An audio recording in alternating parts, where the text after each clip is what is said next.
L'ASROC, l'association des raffineurs et oléagineux du Cameroun, se soucie de la santé des Camerounais consommateurs d'huile. Ceci, quelques jours après la célébration de la Journée mondiale du consommateur. Ainsi donc, elle a organisé le jeudi 22 mars 2017, par l'intermédiaire de son secrétaire général, une rencontre portant sur les actions menées par l'ASROC dans le cadre de l'assainissement de la filière des oléagineux, tout comme les questions relatives aux taxes imposées sur les produits d'exportation made in Cameroun.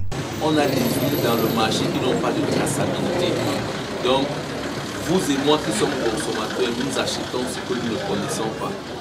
Et quand nous savons qu'il y a des huiles qui sont destinées uniquement à l'assaisonnement, d'autres qui sont destinées à la cuisson et à la friture, il y a lieu de s'en inquiéter. Parce que quand vous achetez dans une bouteille qui ne donne aucune information, qui n'a pas d'étiquette, vous ne savez pas qui a produit, vous ne savez pas quand on a produit, vous ne savez pas quand ça se périme, vous ne savez pas si c'est pour enrichir ou si c'est pour cuire.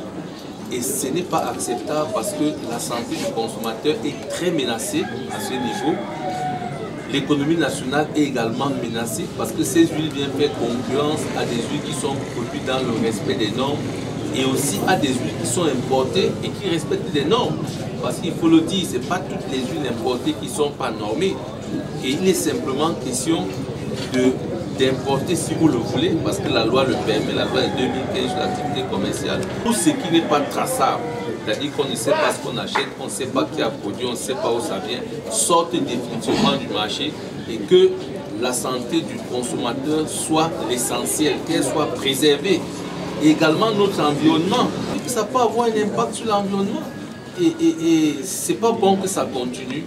Je dis, le marché camerounais doit être assaini. Sur la table, plusieurs points importants, notamment le problème d'exportation d'huile, la violation du règlement technique relatif aux huiles végétales portant un nom spécifique ou encore la violation de la norme NC04 relative à l'étiquetage. Des problèmes qui ont valu l'opération coup de poing de la filière des oléagineux. L'opération coup de poing vise à sortir du circuit commercial local tout ce qui est propre à la consommation, de manière à assurer une vitalité économique de la filière et donc une vitalité économique du Cameroun, de manière à assurer une vitalité sanitaire, sur le plan sanitaire, consommer des huiles impropres telles qu'elles se présentent sur le marché a des causes néfastes par rapport à la santé des populations.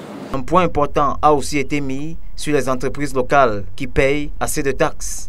On ne peut pas accepter que dans un pays qui a une balance commerciale déficitaire, lorsque les opérateurs font un effort pour manufacturer localement un produit, qu'on mette des taxes sur ce produit à l'exportation. Ce n'est pas acceptable. Et je pense que nous avons saisi le ministre de l'économie à l'époque, le ministre des Finances, et le ministre des Finances a instruit d'examiner cette question. Mais au niveau de l'économie, ce n'était pas acceptable, même pour le commerce. Tout comme le remboursement de la TVA. Il faut bien qu'on ait l'opportunité de se faire rembourser progressivement nos crédits de TVA. Parce que vous savez, nous savons tous que le Cameroun est en crise, mais si les sociétés qui travaillent pour sortir le Cameroun de l'ornière, pour amener le Cameroun vers l'émergence, souffrent au niveau de la trésorerie pour le non-remboursement des crédits de TVA, vous comprenez, c'est un problème. La santé du consommateur étant très importante, l'ASROC doit continuer dans ce sens.